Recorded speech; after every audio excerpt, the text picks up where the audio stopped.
Hi, I'm Dr. Alicia Berlaz, and I'm here to comment on a study that was in the Journal of Internal Medicine in September's edition.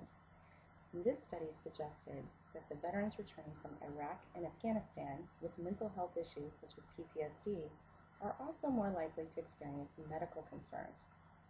The study's lead researcher, Dr. Susan Frey, out of the VA of Palo Alto, California, and Stanford University, also pointed out that this effect is more common in the female veterans.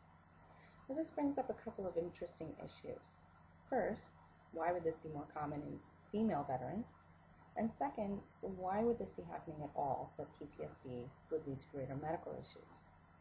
Well, looking at the first question, why is PTSD more common in female veterans?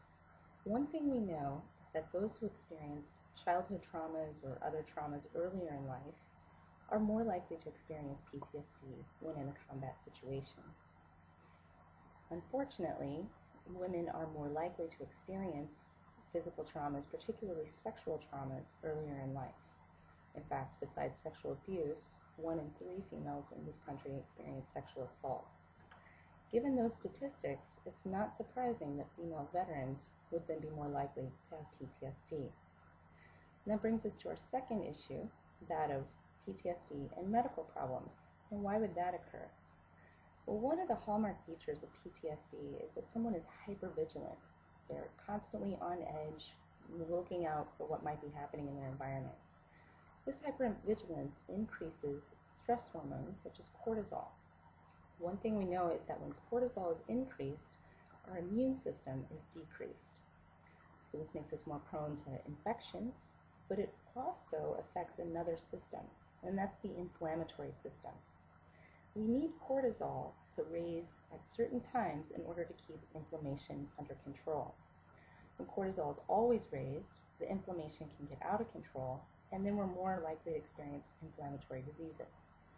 And we're actually finding out that a lot of diseases have an inflammatory basis, not just things like hypertension, where the vessels become inflamed, but even such things as depression, where those inflammatory agents go into the brain and can cause a lot of our depressive symptoms.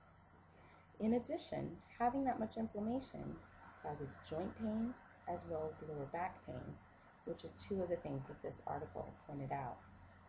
So I hope that helps in understanding why we might be seeing this phenomenon more and more, and how we can also help our clients by treating PTSD and then, of course, hopefully mitigating some of the medical issues that might arise.